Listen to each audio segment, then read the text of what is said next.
Okay, well, just by a few words of introduction, I've kind of throughout my life and career I've always thought that if you can feed the intellectual curiosity of teachers, you're on a winner. And if you don't feed the intellectual curiosity of teachers, you're in trouble. And that's easy to say, but you've got to do things to make that happen. And I think this is a manifestation of teachers themselves accepting an invitation to come together to achieve. I think there are 4 things. Judith Little, who was here, by the way, in the 1980s, an American researcher, she once described, you knew you were in a good school where these 4 things happen. And I think it's a really beautiful description, because as you say each of the 4 things, you can start to say, well, what could we do to make this more likely to happen? The first is teachers talk about teaching. Well, you can immediately think of all sorts of things to do with that, including the nature of meetings in schools and the devices you might get up to make sure that it was more rather than less likely that people talked about teaching. Secondly, that teachers observe each other's practice. That doesn't say be observed, it's observing each other's practice. And again, you can think of things that schools can do to make that more likely, and whether it's planning that, you know, the senior leadership of a school or a primary head can take over the teaching of somebody's class so that they can observe somebody. Do you see what I mean? I mean, there are loads of little things you can do. These are not expensive things to achieve. Or you could take an inset day and use that inset day when other schools are in session to, in 2s and 3s, go and absolutely closely observe. I don't mean go on a jaunt, but closely observe something you particularly want to look at. Might be questioning techniques or whatever. Thirdly, that people plan, organise and evaluate together rather than separately, because the issue being that you bounce ideas if you do all that. So again, how meetings are organised in schools. Do you remember primary colleagues? There was a moment where HMI Ofsted actually insisted that you all had demonstrated your plans, and you used to spend Sundays writing out your extensive plans, because if you didn't do it, then you were in trouble at school because you hadn't got them ready. And some schools simply had the device, well, we'll all do that we'll find the time in the week when everybody does it together, because you bounce ideas. So evaluating together is important. And the last one of all, teachers teach each other things. Now, in 2008, sorry to come on to this, but in 2008, something happened in Scotland where a group of teachers got together virtually to share ideas about how to use the learning technologies. And as a result of that, after getting together virtually, they said, don't you think we might meet? And that was the beginning of things called TeachMeets, and many people in this room know about TeachMeets because they've been to them. And TeachMeets have become a phenomenon across the country, and are absolute demonstration of teachers teaching each other things and sharing ideas. And I think by definition, the people who go to such group meetings are full of intellectual curiosity. They're full of energy too. And that can only redound to the advantage of the profession. I think it's extraordinary that there was a time when we didn't have TeachMeets, because actually it doesn't depend on getting together via the technology, but we never did it. There were, a very long time ago, there were teacher centres, and teacher centres, which have long since disappeared, were places very much organised. I think that what the technology has done is to provide an accelerator and enable connections to be made that weren't there, and people have begun to share ideas on an extensive scale. Now, when I met Judy, because I met Judy a long time ago, and when she came and founded the Rees Centre, I told her about TeachMeets, and I said, you know, it's a really sad thing that somewhere like the universities aren't realising that this is happening, and why on earth can't there be a coming together of people who are doing a little bit of action research in their schools and sharing ideas. And as far as I know, this is the first such gathering. So it's born in a sense out of TeachMeets, but the whole idea is you've been trying something out and you would like to share it, and you'll do it briefly, and people will have enough trails that if they want to find out more about it, they can find out more about it. And we are simply sharing ideas to increase our individual bank of intellectual curiosity, and in doing so I think we're likely to be able to unlock kids' minds much more often than we would otherwise. So that's all I wanted to say by way of a start, and we're going to run it in threes, aren't we? Right, good evening everybody. My name's Ali Barn. I'm the Philosophy for Children Coordinator at St Nicholas's Primary School, which is down the road. I'm also a trustee for an Oxfordshire-based P4C charity called Sapere. For those of you who aren't aware of P4C, Philosophy for Children, in a nutshell, it's learning to think for yourself through thinking with others in a community of inquiry. What does this mean? This means that a teacher will present the children with a stimulus, so for example a story or an object, a piece of music. From this stimulus, children will create their own questions, which they will then pool, and they will decide on which question, they will vote on which question they are interested in talking about, and they will take that question and discuss it in a community of inquiry. So some questions that our primary school children have come up with are things like, can we have too much power? Should we forgive other people? Is it better to do what you think is right or follow the rules? And as they're discussing their question, they're also practicing various social and thinking skills. And these are skills that are made very explicit by the teacher. So for example, they might be practicing caring thinking skills, where you're thinking about other people in the group. Collaborative thinking skills, where you're learning to work together as a group. Creative thinking skills, where you're thinking about making connections with what other people are saying, building on their ideas. Or critical thinking skills, where you're thinking about giving good reasons for your answers or seeking clarification. What research has shown is that regular P4C done on probably a weekly basis and that's delivered well shows children show significant gains in their oral communication skills, so particularly speaking and listening, but also their wider literacy skills, reading and writing, and their math skills. And it also has a very positive effect on children's self-esteem, particularly those children who one could class as sort of middle ability to lower ability, who gain more from P4C in these ways than the higher ability children. And if you look at our P4C award schools, in terms of the primary school attainment gap, you can see that the schools where they're doing P4C very well, the attainment gap is narrower than the national average. And head teachers of these schools are adamant that P4C is playing a significant role in reducing this gap.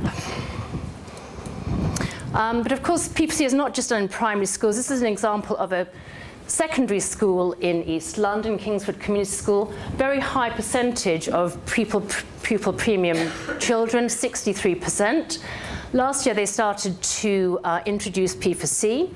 After a slightly sticky start, they decided that they would concentrate on their Year 7 group.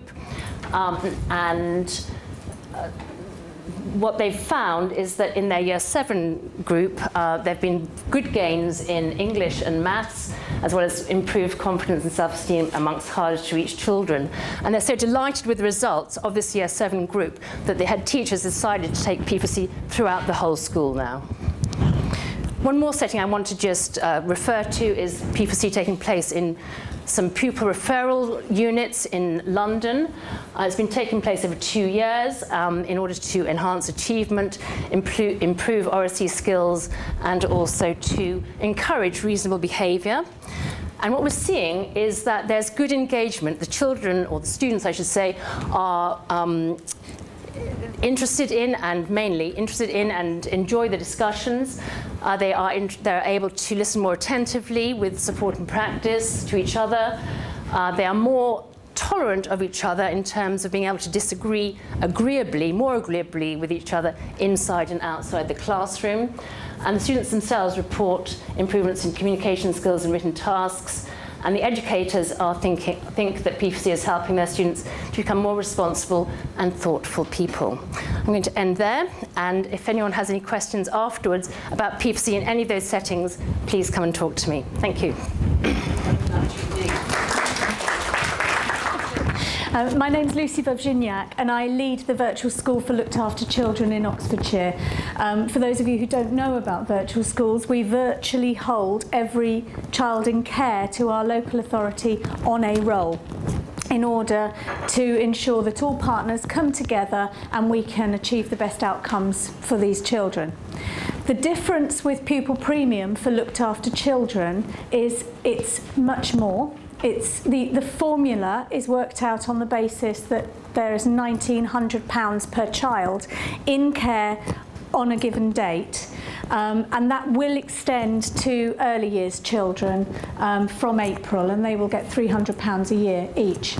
And the other difference is it comes directly to the virtual school head teacher, which is a statutory role in every local authority.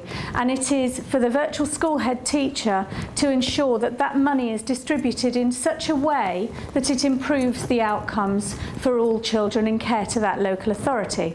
Now, different local authorities are interpreting this in a different way, but I'm going to briefly take you through our rationale in Oxfordshire, which is underpinned by the wonderful opportunity I had to do a visiting fellowship here at the Rees Centre for 6 months, 1 day a week, which enabled me to access research and to come at this rationale from an evidence-based way. And the aim of this visiting fellowship was to develop evidence-based practice. So from this have come knowledge claims.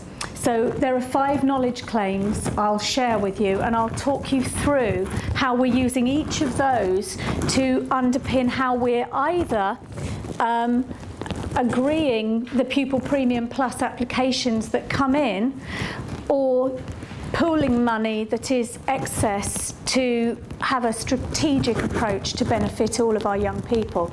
The other thing I am still working on doing is adapting the Sutton Trust Toolkit specifically for looked after children, because I very much thought that taking that toolkit and that evaluation, I can then apply it to looked after children. Actually, the needs are different, and as I'm sure you're aware, in different schools anyway, but there are some specific interesting interventions, and the aim is that this will be an appendix to the virtual school head's handbook, and it will not be an evaluative tool. It'll be a dynamic tool where schools are sharing the action research and the practice that has gone on, in order that people have a chocolate box, I suppose, to be able to select from and say, I'll try that, oh, that's an idea I hadn't thought of.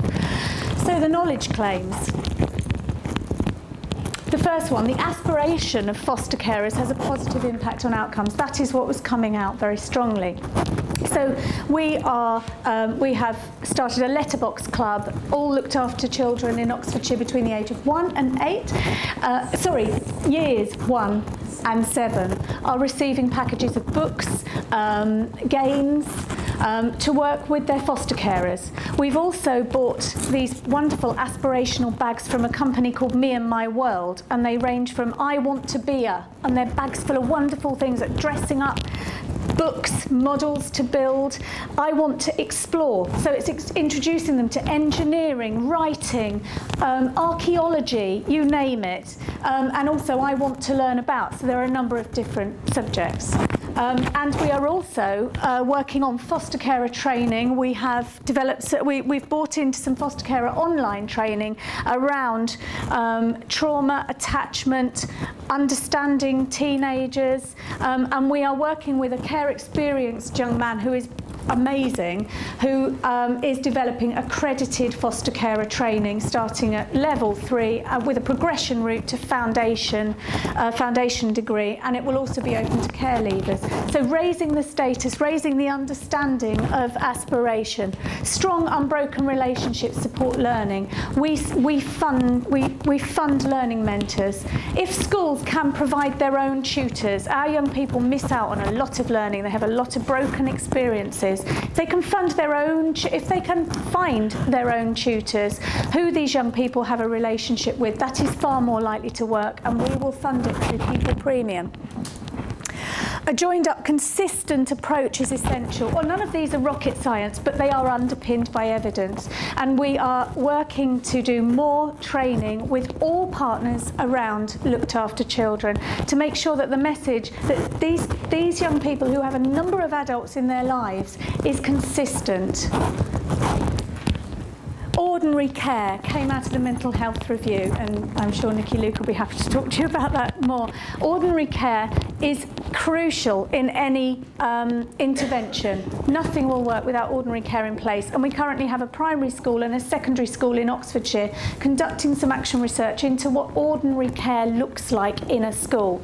And also we're looking at emotion coaching and trauma and attachment, and the Institute of Recovery from Childhood Trauma is a great place to go to have a look at how that can be supported. And finally, children and young people with input into their care plans, it makes a difference. So we are working on improving pupil voice and young people's voice. There's talk about apps, different ways of expressing views, but we will fund things that that provide a route into engagement in education. Can be much more specific about this, but just to take you through the rationale for how we allocate and agree the money and spend the money. Thank you. No slides, just words, I'm afraid. I've had the privilege of working with Kevin Collins and John Dunford in doing the judging for the Pupil Premium Awards for this year. So Kevin's been leading on primary, John's been leading on secondary, and I've been leading on the PRU and special schools particularly. But then we've all shared with one another doing the others. And in total, to date, I've looked at about 130, 140 of the most successful schools who put themselves forward for those awards. So, you know, you're narrowing it down and narrowing it down. All I want to do is talk a little bit about what we've seen as some of those common features, not only coming out of applications, but much more interestingly, coming out of the visits we've been privileged enough to make to PRUs, special schools, and then this term to primary schools for Key Stage 2 particularly.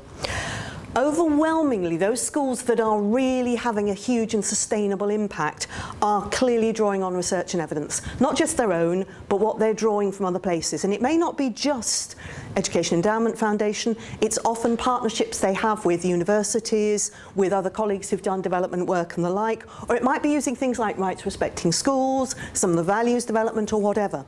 But overwhelmingly, it's always very clear there is a whole school approach to what's going on around their pupil premium strategy. And while, yes, it targets those pupil premium children, it's also being used to more broadly inform and raise the quality and standards across the board of practice. Outstanding teaching undoubtedly seems to be a key thing you're coming back to again and again, no great surprise there. An emphasis on quality teaching, including good systematic monitoring and responsive watching of the interventions and support, whether they're having the effects you're expecting early. Sometimes we've actually seen some of those children who are getting that support actually doing better than their peers, and much of that, again, we're looking for sustainability. Brilliant leadership. And most of all, what's impressed us, how excited and interesting those children have been, and their sense of raised aspiration, belief, self-confidence, well-being, and then that, and now I'm achieving better. From me, I've really drawn out some sort of just key factors that have no research background to them at all at this point, but undoubtedly were evident in every single school we were going into. School leadership, including governor involvement.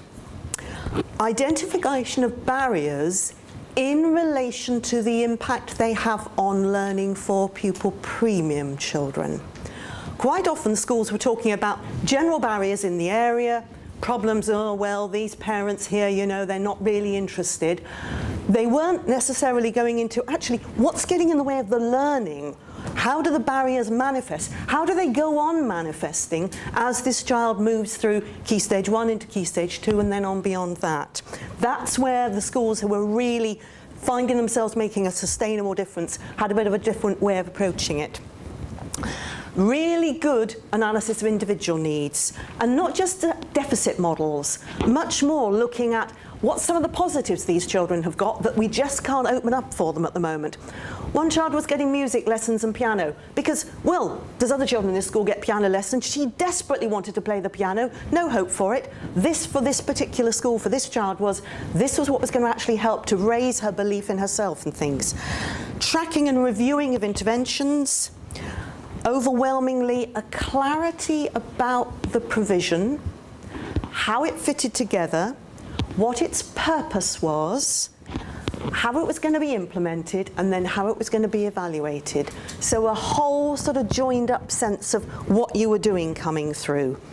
And then when looking at impact in terms of, among other things, cost, value for money. How could we do this if there weren't the pupil premium money?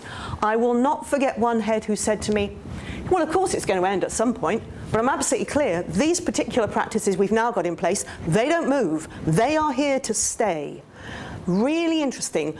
Some of the things that some of the schools were saying to us were, we could sustain the academic developments.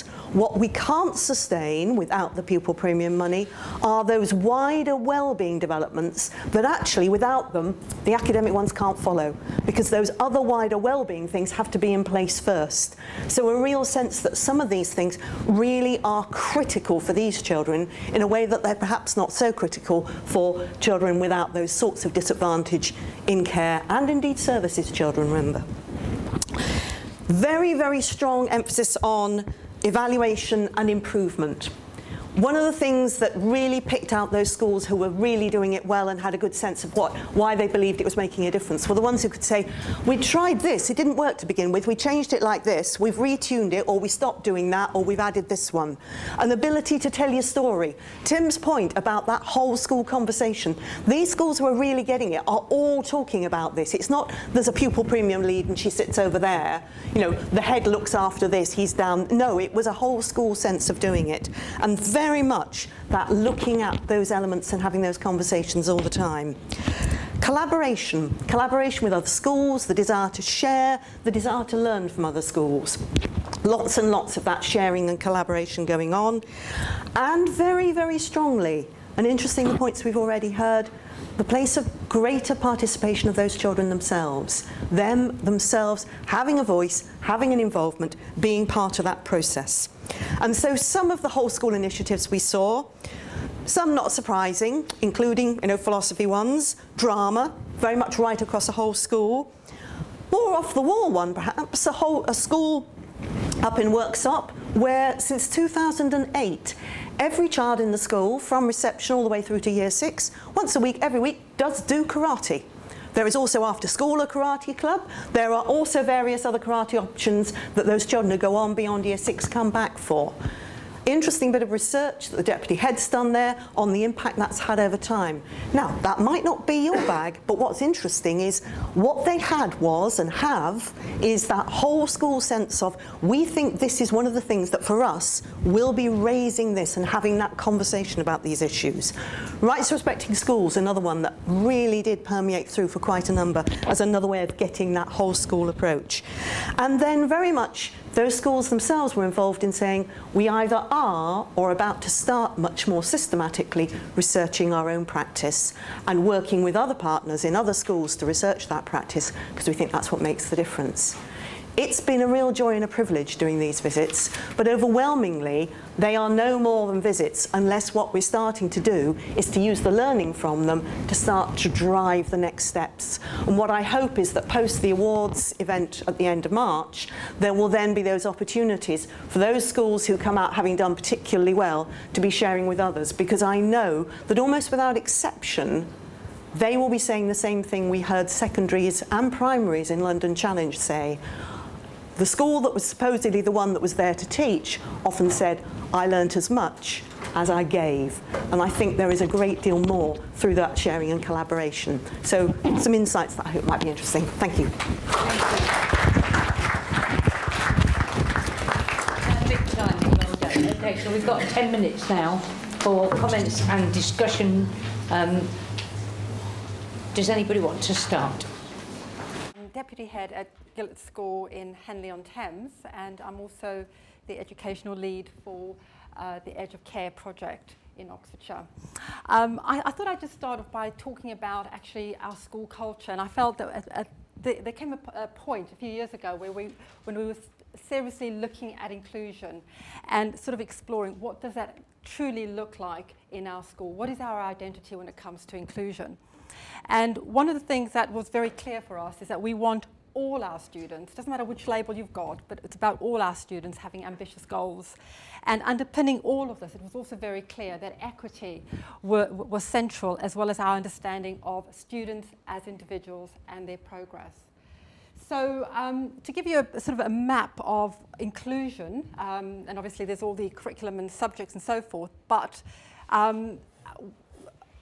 underpinning all of inclusion is a very strong pastoral team that are supported by SEN and all the other services in the school. And just to sort of translate for you, Gateway is our Wellbeing Centre, which focuses very much on social and emotional development of a young person. We've also just employed, or we've developed a role for a social worker type role within the school to do outreach with families, because we feel very strongly that we are a very child-centred school, but we're also very family-centred. We can't exclude, the two cannot be separate. And our pastoral leaders are outstanding teachers, and alongside that, they're highly competent and confident in breaking down barriers to learning. So they've got good understanding of SEN, but they also are very competent at supporting families and working with families. We're a school that currently holds close to 50 CAF tax, because we fundamentally believe that when a child is experiencing difficulties, it's about connecting with the family and supporting the family and breaking down barriers.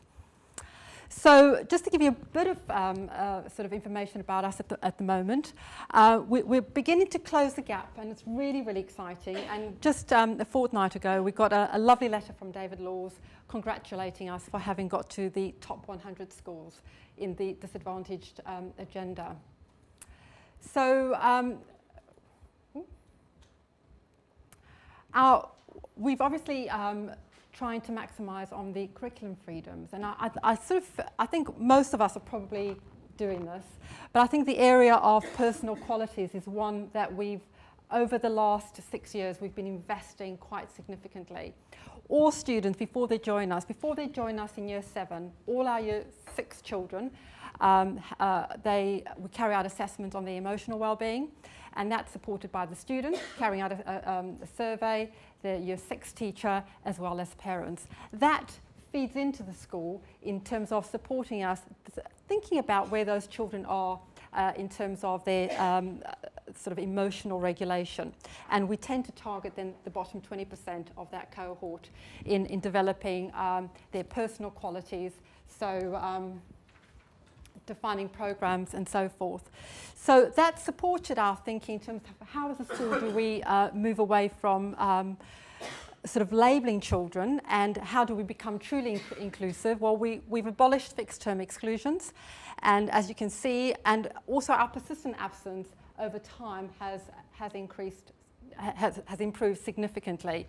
The reason why we did this is because actually families and children who were being excluded, regardless of their background, there were so many risks associated with that. Resentment towards school, failure and rejection, detachment from school, parents feeling isolated and really quite hopeless, and children staying at home and getting involved in more risky behaviour. So by the time they come back to school, nothing much was changing, and they were repeating things.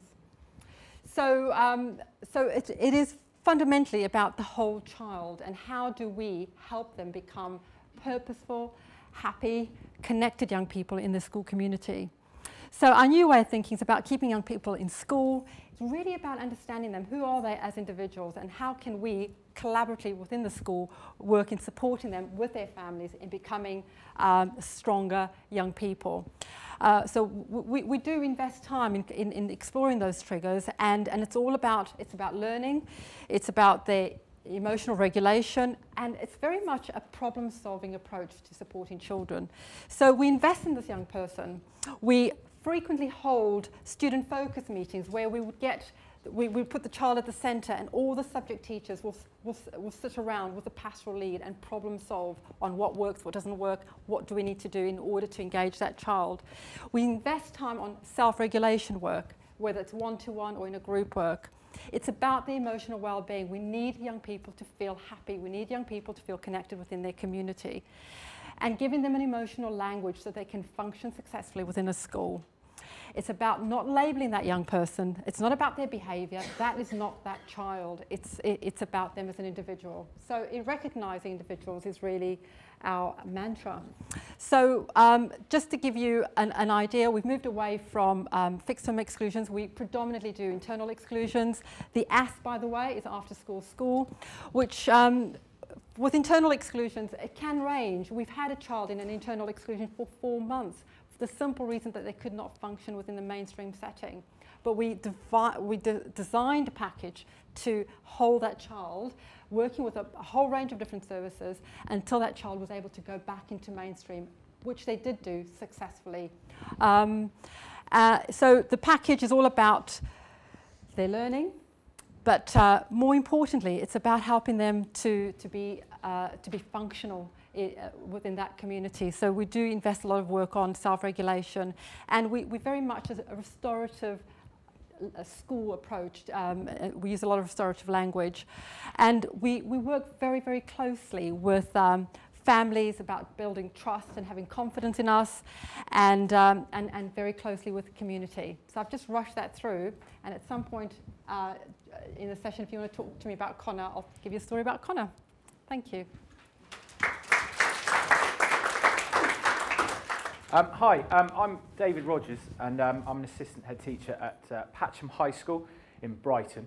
And I'm just going to chat really, mainly because this is rather an opportune moment to pop into here, because I've been in Brighton, Birmingham for most of the day, working with geography colleagues there, and this is on the way back. And basically, I believe you know, that I want to provide opportunities for curiosity, creativity, and serendipity to happen within structures of accountability. And that's kind of what I'm trying to do.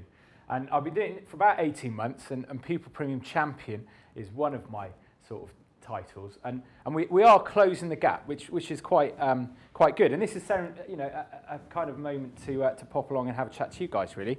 And I've been struck by the effectiveness of expert teachers, really. When I turned up at my school, there was very much a focus on helping Year 11, and focusing on Year 11, and that's never going to work. And there was very much a culture of, let's blame it on maths and English, which I wasn't too happy with, because it's not about maths and English exclusively. And a lot of my work really has been about changing culture away from a Pupil Premium Champion with an answer. I'm the last person with the answer, and I let staff know that, and I expect them to work hard to figure out what can happen and help for each individual. So it's quite good.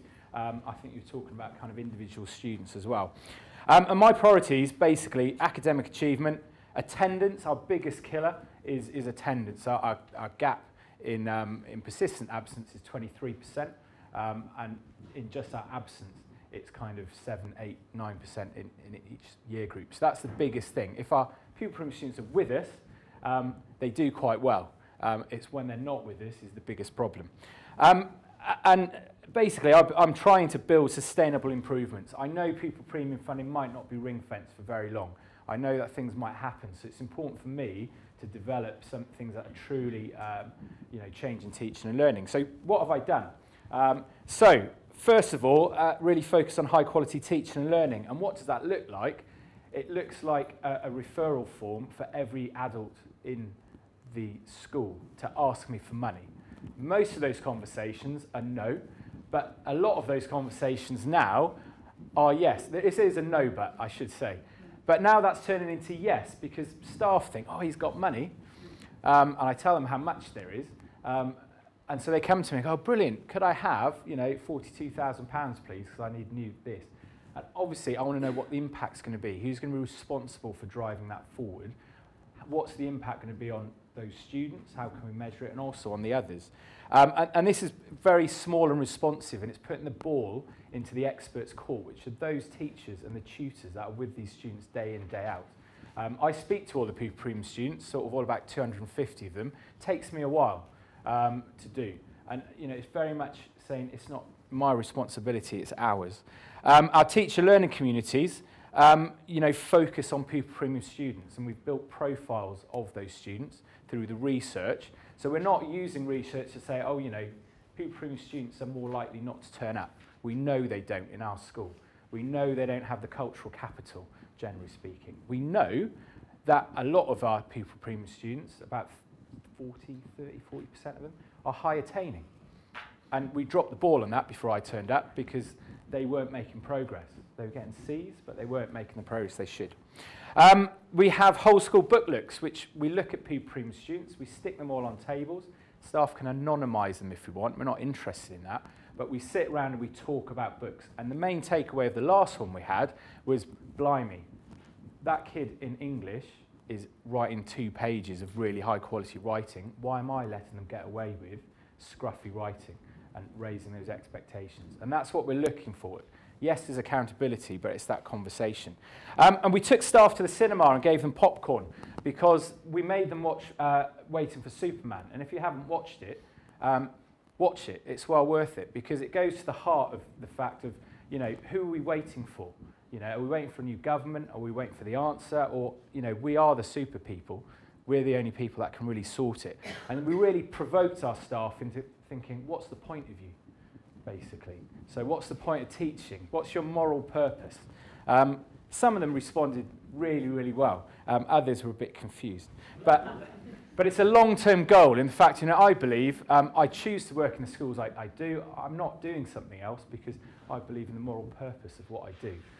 And sometimes I think we forget about that. Teachers teaching other stuff and other staff. We've developed some research bursaries because the Sutton Trust Toolkit is great, but it doesn't tell you how to implement it and whether it will work in your school. So we also wanted to develop staff and get staff talking to each other. They decided they wanted to use lesson study. They decided they wanted to form a pedagogy group, which is great because they tell us and the teacher learning SLT team what to do. You know, and they're driving quite a lot of the change, like changing the culture of our learning walk. They're looking into metacognition, visual techniques, homework and peer teaching. But they're unpicking those. What does it look like in our school? Does it make a difference? What does it, you know, what happens to other staff? And it's basically building on the capacity for teachers to drive research, not be just informed by it, but also to create trouble.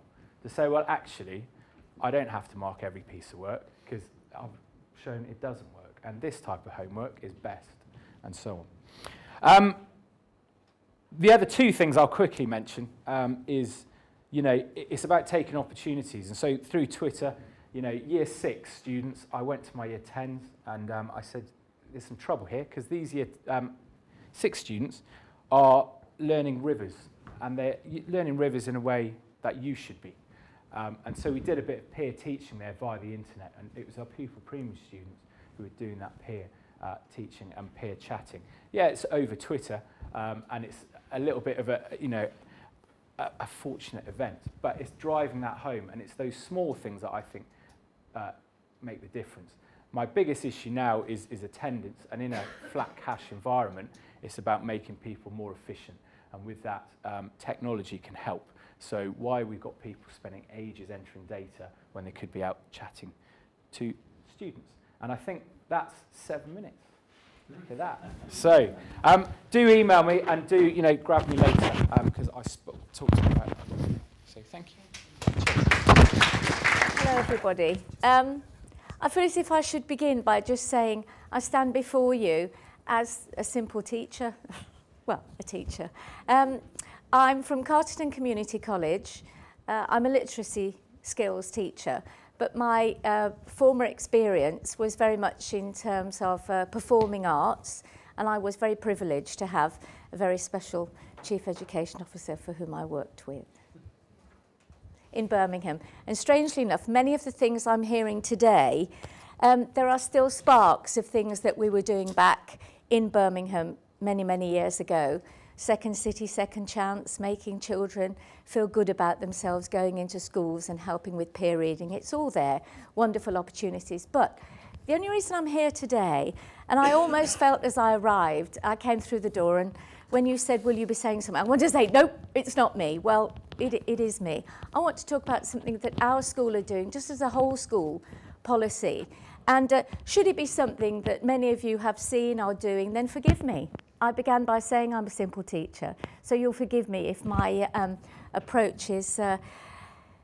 we are trying something in our school where we are trying to ensure that everybody in our school is aware of where our pupil premium children are, where our students are.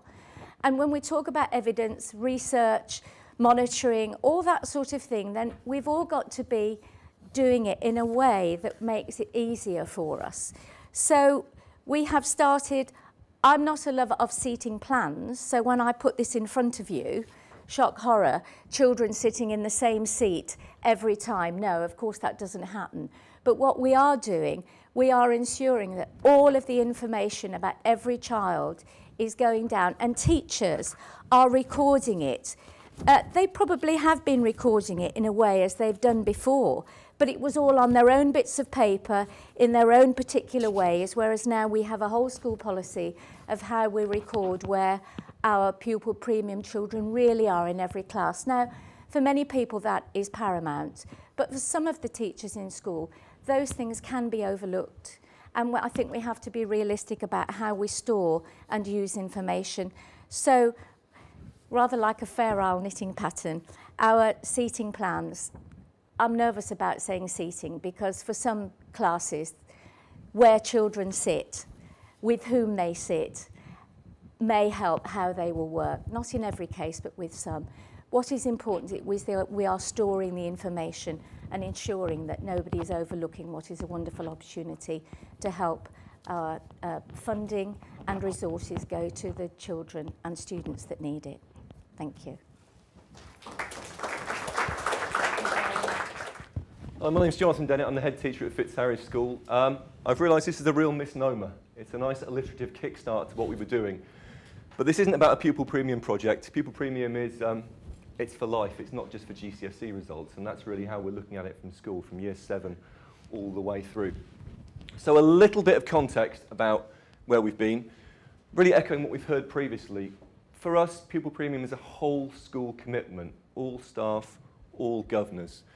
We had a recognition that despite the fact that we'd improved our results in 2013, for pupil premium students in particular, they just simply weren't good enough. We got a letter from David Laws, not the same type of letter that you got. He writes a lot of letters. Yeah. Well, he wrote us one letter. And while I didn't really need that to know what we weren't doing, it was an extra impetus. A real message for all of us as a school is the moral imperative of doing this. We're a school that's already got great well-being, great relationships with children, really high satisfaction from parents about how well their children are known, loved, looked after, but the results weren't there. And it was really a commitment from everybody, and governors very, very important in this. Governors to challenge, monitor, and get involved. So we all bought into this. And I'll just whiz through this. I said the results weren't good enough, so pupil premium 2013 was 9%. Last year, 52%. It's quite a nice swing. And we've narrowed that gap really significantly. I say that just to kind of give a sense of the impact of what we did on whole school. With English and maths, you know, for English we can see a very, very significant increase. Maths again, we went from 27% pupil premium to 88%, making expected levels of progress over the course of that year. That's not about something that we did with that particular year group, but it's about what we've been doing for a good while now. It's a really, really obvious point, but it comes down to quality first teaching, the experience that people are having in the classroom. We don't have much money, no one does, so we look at the Sutton Trust and see what's the biggest bang for your buck investments, and we know it's about quality of AFL, feedback and questioning. We've had a 3-year common chorus. The children know this, the staff know this, the governors know this, the children can articulate it. We've done a few things and we've done them really well and we've embedded it. We have an ethos of achievement for all around each and every student, each and every lesson, each and every day, which is a mantra we really aim to drill into people. And again, that's part of that common chorus. It's the voice within the school. And Julie talked about data seating plans, and this is something which has been really important for us. This is not necessarily a great example, But we have live data on the students using our management information system, so you can see exactly. We've got a Pupil Premium student here. They have names, they're not student 7, so you can, there you go. So we can see their progress check scores, we can see their Key Stage 2 information, we can see their reading age, any information that's required that we need to know about the children, it's there. This helps us to hone our question skills, because you see the real detail of the children in front of you. And it's about this specific focus on what works for individuals and where appropriate exception groups. And we use these, maybe Luis Suarez was a bad example, I think that's a red card. We use these as kind of heat maps when we're doing lesson observations. So we'll look and say, who did you ask those questions? We noticed that you asked AG&T kids these type of questions. We noticed that you asked the Pupil Premium students these questions. And that kind of diagnostic approach to challenging what people are doing in the classroom really helps to shift things. So data teaching plans aren't just about knowing the kids, it's about opening on that dialogue of how are you making sure you address the needs of those children. So our lesson observations and coaching focus is all about those questioning skills and those strategies which are going to get children to communicate and develop those things. We do lots of responsive CPD around those questioning skills. We have a Behaviour for Learning Common Chorus, which is agreed for all the students. It's the basics that we all know about. It's about respect. But we've built that up with the kids, particularly the more difficult children, the children who are experiencing the most difficulties, the children who are exhibiting the most difficult behaviour. They were involved in writing our behaviour policy. They went to an outstanding school with us. We've really integrated them into what's going to work with you. How can we make this really special? Attendance, we've talked about already. Our attendance was simply not good enough. And we went from very well below average to above average in 1 year. But we didn't really, because this is the result of 3 or 4 years of concentrating on quality education and it working its way through. Pupil Premium work scrutiny we've already talked about, but we've done those with all staff and governors. And involving governors is very, very powerful. You know, governors are there to look at your exercise books and to look at what's happening with those children. And that is a very, very important thing for people. We've got the stipulation that teachers, the Pupil Premium students, your books are on the top of the pile because they'll get your best efforts, they'll get your best attention, and that's what we look at. In all of our staff meetings, Pupil Premium students are the test cases, they're the case studies, they're the children we bring along to look at. How are we going to make these strategies work in the classroom for these children? Our staff meetings are all about teaching and learning, and they all focus on children, and PP kids are the top of the list there. Lots of joint planning across departments and faculties, involving the pastoral team, involving the student wellbeing managers in the planning that we do. So you've got everybody who's involved working with those children, concentrating on their learning. Pupil progress meetings, Elsa talked about these. We have those, and the Pupil Premiums are, again, first on the list. We share these strategies with all staff. We regularly talk about the strategies that we're using. SLT, we do Pupil Premium interviews and work scrutiny on a regular basis, including sixth form students. So we're keen to take that through there. And really importantly, the reason we called it Pupil Premium Project is so that everyone's getting behind it, and it's in every governing body meeting.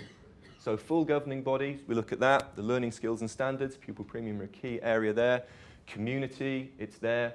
Resources and wellbeing, how are we getting value from money from our Pupil Premium expenditure? So every governor knows the data and they know the impact of their specific area. So we're a strong school with a strong SMSC, an ethos. We've got a good pastoral team with student wellbeing managers. Some of those of them are funded by the Pupil Premium. They're not teachers, but they're people with a wide range of skills who do lots of that emotional nurturing work with the children. They're also the ones who cover their lessons, and they come along to all of our teaching and learning training, so they know the questioning skills, they know what's expected of them. I met with everyone, all the PP parents and students in Year 11, just to really talk to them about what are the barriers. So you find out if they're sharing a bedroom, you find out what they need to be doing, and that was an important step in saying how important this is. Obvious things like a quiet place to study, homework clubs, lots of those things. Pupil Premium is not SEN. Well, for some of us, it was able, gifted and talented students were Pupil Premium. But we did use the skills of that department to focus interventions at lunchtime, in our afternoon fits focus slots, and after school. We did some bespoke one-to-one tutoring with external tutors, and we're not going to repeat that. I think it was good in some ways because it made the students feel that there was that extra special thing for them.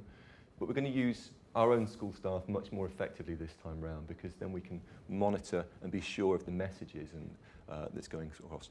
Obvious stuff like, you know, the revision guides and other resources purchased. When we got the letter from David Laws, shortly afterwards we got an external review through the National College. The closest school, similar context to us, was in Milton Keynes. They came along, they looked at what we were doing, and very supportive of what we were doing. They gave us some advice on how to track the interventions and the impact, which is one of the kind of accountability measures. So, you see the results on the impact on the results.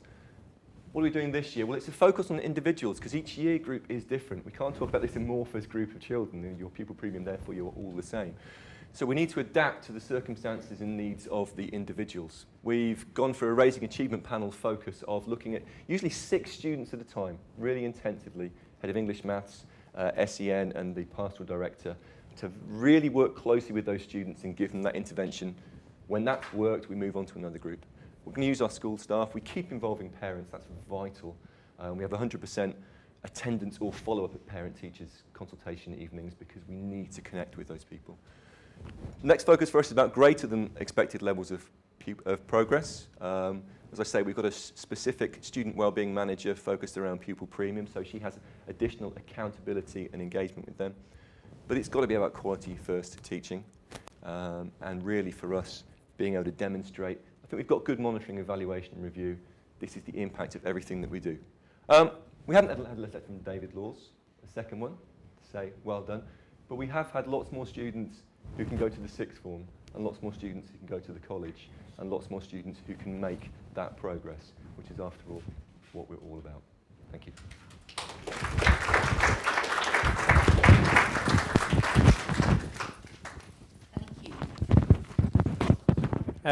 I have to say, I do think David Laws would be delighted with how many mentions he's had this evening if he were here.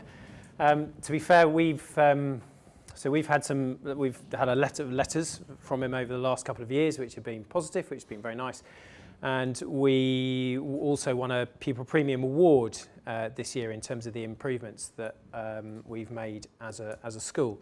So I will talk a little bit about that, but I'll also, I hope, use the opportunity to just mention a little bit more with that real sense of optimism across Oxfordshire in some of what's taking place across the Teaching Schools Alliance, with groups of schools, with work that Judy mentioned earlier as well. So I'll finish that.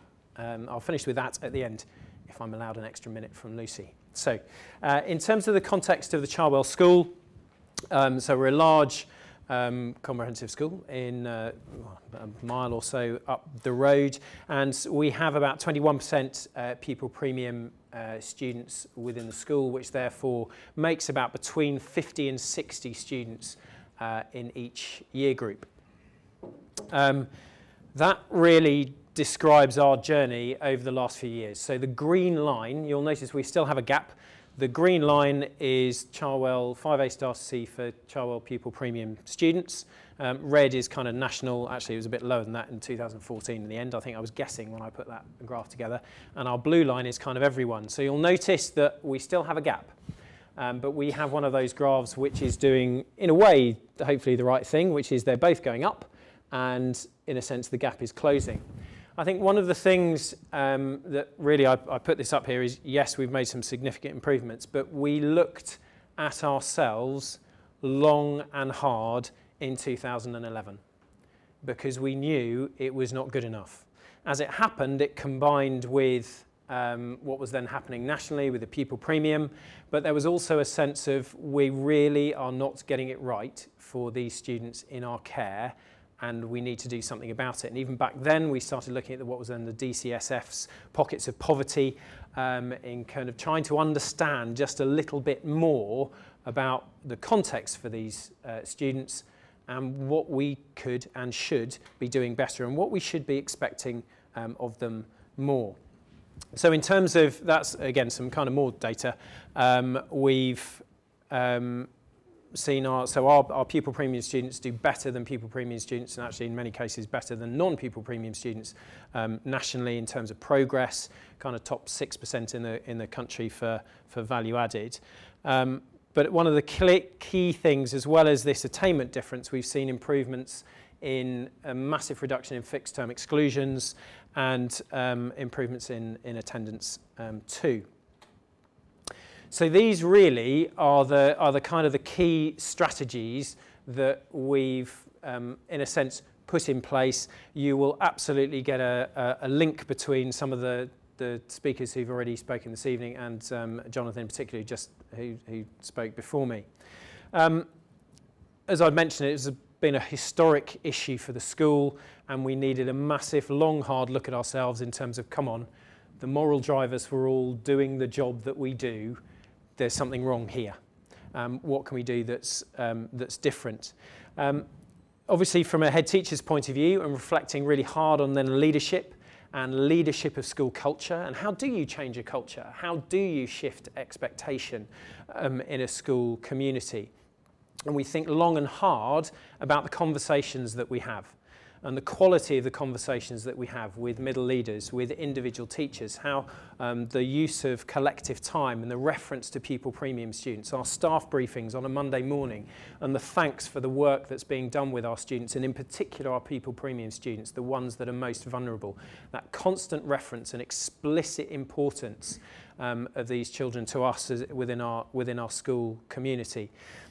There are some of the key things that we do, obviously, in terms of appraisal targets. It's a key thing. You know, this is a school priority, then it's an embedded part of the expectation of performance for colleagues as well. And this sense of know your students. I absolutely agree. Lots of nodding going on when colleagues who've come up before and talked about knowing your students, that sense of there's not an amorphous blob of pupil premium students in schools. Each one is an individual. How do we know that individual? What are the barriers for their learning? And how can we do something about it in the classroom, focusing on what we can control, which I think is one of the things I think Jonathan mentioned about you could have a really, really strong pastoral support for these students and children, but actually if the quality of what they're getting in the classroom isn't really helping them to make progress, then they're still not going to academically do very well, and that will limit their opportunities in life and therefore limit the potential for them. So the key thing for us has been developing really high quality first teaching and that sense of clarity.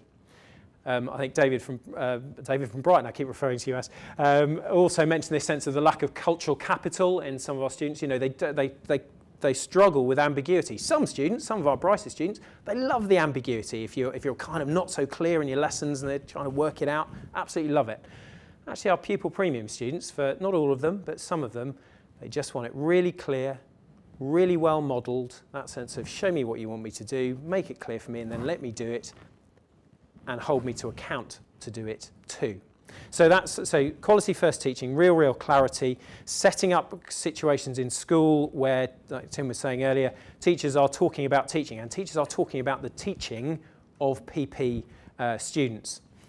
I'll run through some of these things a bit quicker. We use our data very focused on our vulnerable students, our SEND, our pupil premium students. We have various tiers. We make sure that we're talking about the right students because we know they're the ones that historically have not been the ones who have done so well, whereas loads of other of our students were doing fantastically well. So let's really focus.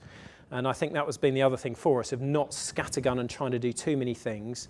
Let's just do this and do it really well.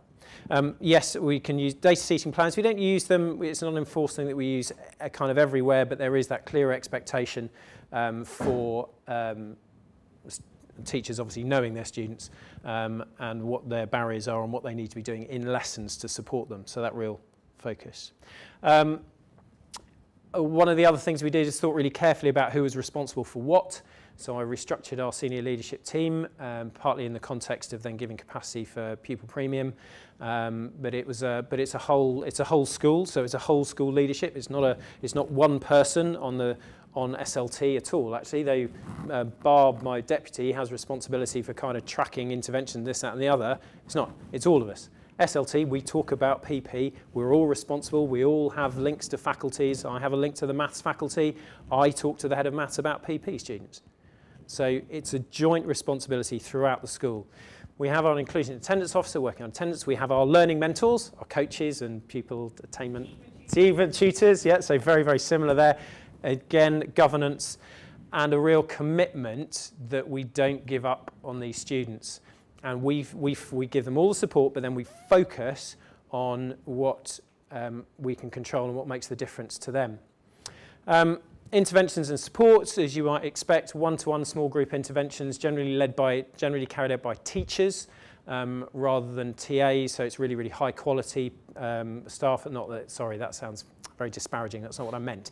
In terms of teachers who are currently teaching, say, GCSE English, they're the ones doing the intervention, so they know exactly what's needed. You know, the most vulnerable students getting the best possible input.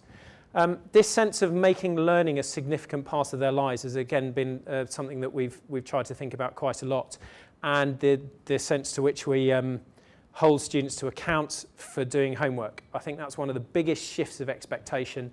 A few years ago, vulnerable students, not basically just, they weren't set homework, it wasn't expected that they would do homework, it was kind of assumed that they wouldn't because they had a shocking family life and they had loads of difficulties, so it's not really surprising that they wouldn't do homework. Now, they do homework because we set homework, and if they don't do homework, they have a 45-minute detention after school. And it's a really clear system, consistently applied throughout the school. And they're doing homework. And we also support teachers as SLT with the classes where that's proving difficult. Because that's one of the key things, I think, in terms of interventions and support. It's also support for teachers. Teaching some of these students is the most difficult aspect of teaching.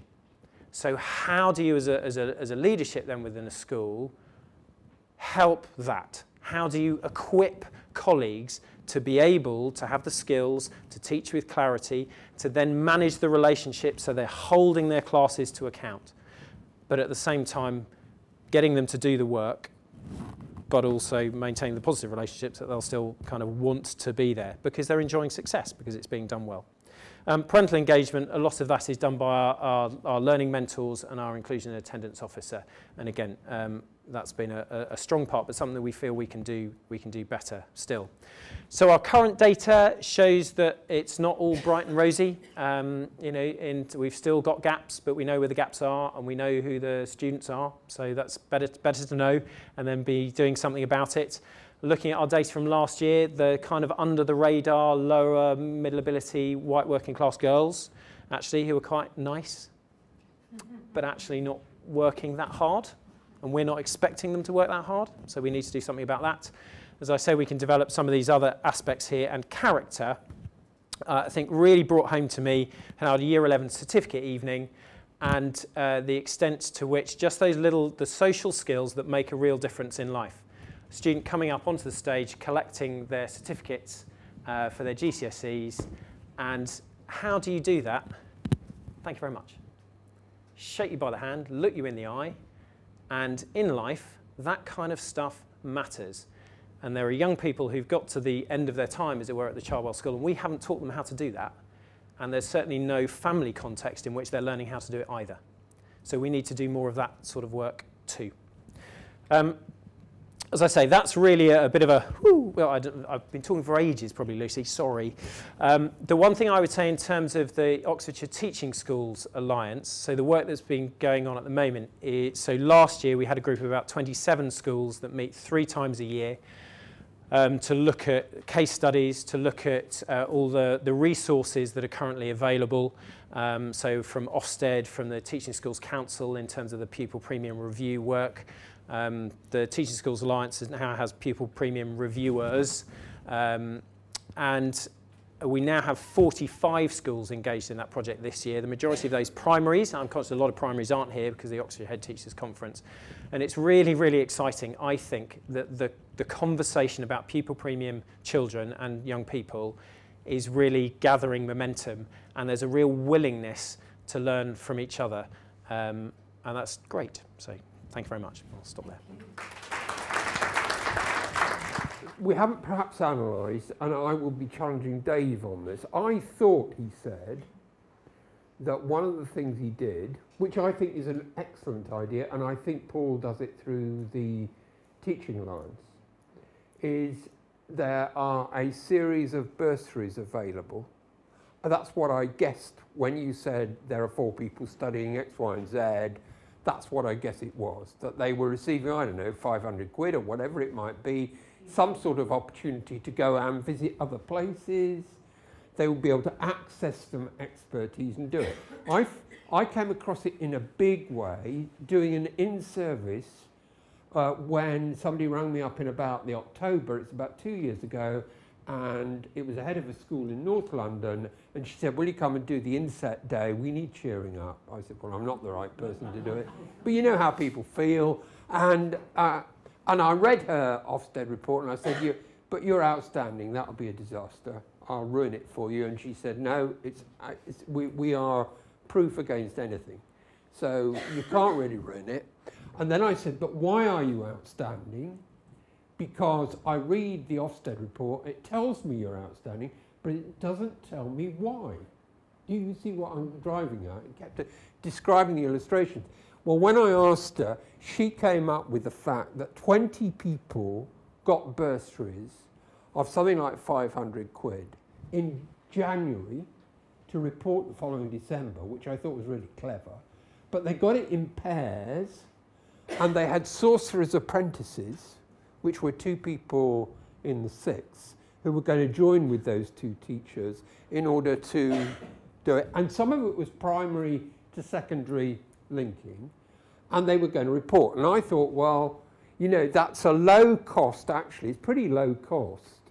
And in terms of generating intellectual curiosity and finding out a bit more, it struck me as a very nice, low cost, high impact. Some of what you get up to is high effort and low impact.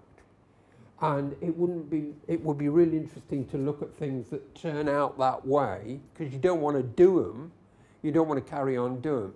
So I would be saying, couldn't we get together, couldn't there be a resolution? And when I say get together, I think everyone in this room, I think, belongs to a partnership of schools of some sort. I know you do. I guessed from your comment that you do in Abingdon with a group of schools.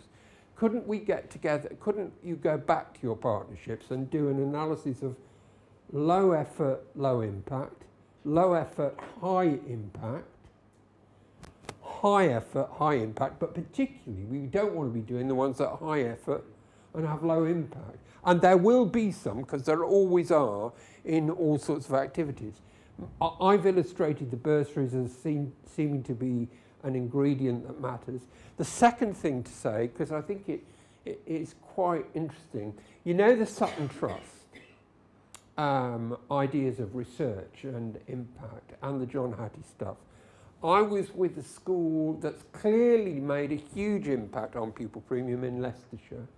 And they said, we tried peer tutoring, which I'm a fan of, and they said had no impact whatsoever. No impact whatsoever. The peer tutoring didn't work, yet it's the very highly rated one in the student thing. Well, I wanted to have further conversations because it seemed to me that her definition of it was interesting in the sense that one of the things she did identify had an impact was peer marking, right, which I would say is within the same category. But it also put me in mind of a book that came out in 2012 by a woman called Nancy Cartwright and Jeremy Hardy. And the name of the book is, I think it's Evidence-Based Policy Making, but you can look at it, you could look it up. These two, they're economists and philosophers. But what their analysis is about, well, why the hell do some interventions work, and then you try them in another place, and they don't work? And the problem we've got is that governments go fishing for policies and say, well, it worked there, and it must work here. Well, they analyse it, and they say there are 2 sets of considerations when you go and look. And I think that is an ingredient, namely, what was coming through here was the richness of going to look at other practice. And I must say I've observed all that in where I've seen schools begin to take off in terms of their performance. Well, Nancy Cartwright and Jeremy Hardy says there are 2 considerations. One is horizontal. That's to say, what you're doing in your school is in one set of contexts. I'd argue, for instance, Fitzharris is very different from Charwell, but I'd also argue that Charwell is very different from Cheney, which I happen to know quite well. In other words, there is a kind of vertical context, a horizontal context, which will affect everything, but there is also a vertical context, namely, you only need a boner in the school who's a vital part of the implementation, and the whole thing screws up, doesn't it? So it's sort of getting the right people in the right place at the right time, doing the right things in the right way, that vitally affects whether things do transform. Yeah? But it is incredibly important. Now, the good thing about Nancy Cartwright and Jeremy Hardy is that they've been talking to the people in Durham. You know, that guy who's written this thing about what makes an outstanding teacher, the Sutton Trust thing, which came out about 2 months ago, if you want to know what. The good thing about it is she's got together with him, and they're going to produce in June a simple guide for schools as if you want to learn from other places, here are a dozen things to do and a dozen things not to do. And that might be really quite helpful, particularly over pupil premium, when we're learning from what each other are doing. The other thing, by the way, I just kept screaming in my mind, which was the thing that I've picked up this year and I feel so guilty about is, you know, don't you, that if you look at primary schools, you know how a primary school teacher will divide the class into 3 groups quite often, or 2 groups. They're not setting, right? But they are. They're putting, in year 5, year 6, in year 2, year 3, year 4, they will occasionally divide the things up into groups. Well, did you know that the bottom group is always the summer born? And did you know that persists into secondary schools? So I ask you to go back and look at your sets in secondary schools. You'll find it's summer born, right? And then you say, well, hey, wait a minute, it's summer born and the pupil premium. You with me?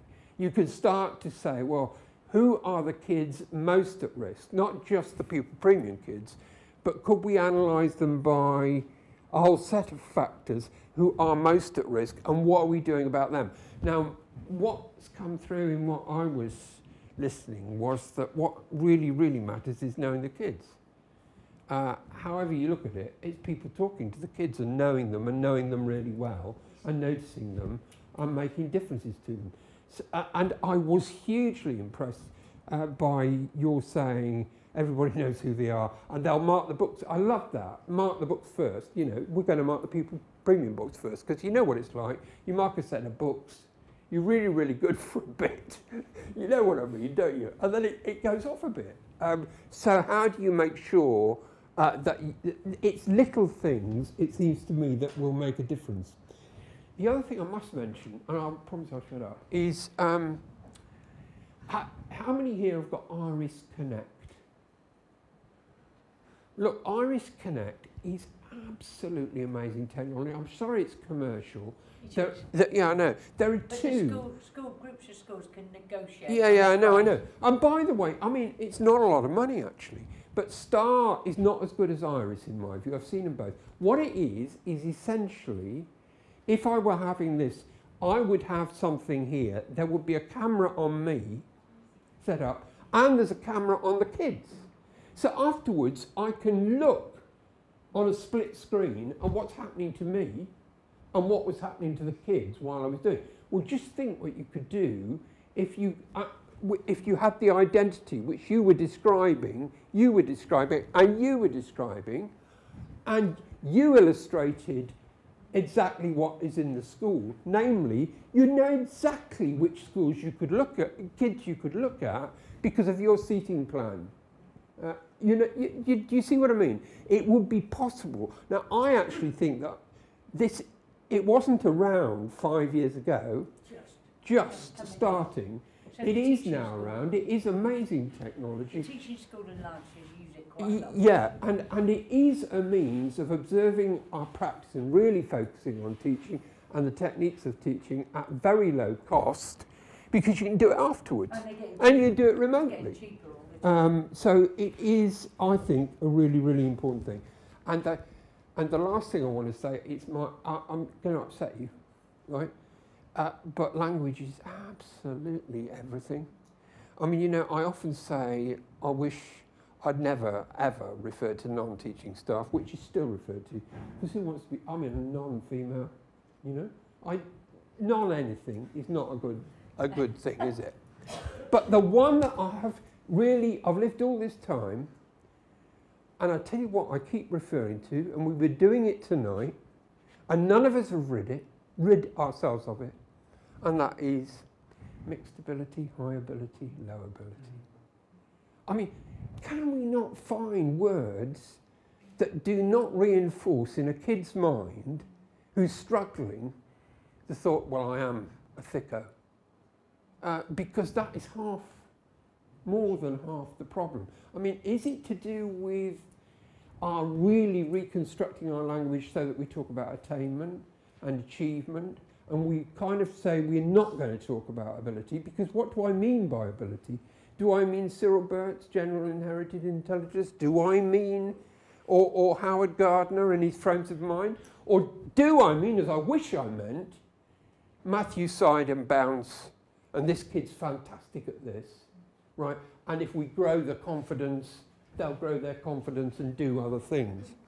So teaching a child to aspire. It is. It doesn't matter what they achieve. I'm not a teacher, by the way, but it doesn't matter what they achieve, as long as what they achieve is what they're aspiring to achieve.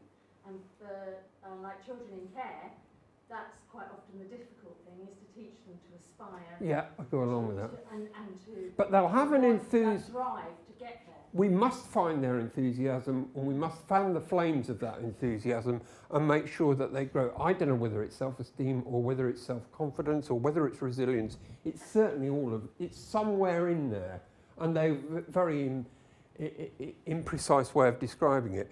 What I reckon you should do is to call the partnerships that are represented here together in 6 months with an analysis of what are the low effort, high impact things to do, what hasn't worked, what is working. I want everybody to come with a few things that haven't worked. Do you see what I mean? And you'll come back. And I'll come back, I'll cheerfully come back, because I think what you're doing, and what you're doing is making such a difference to kids' lives.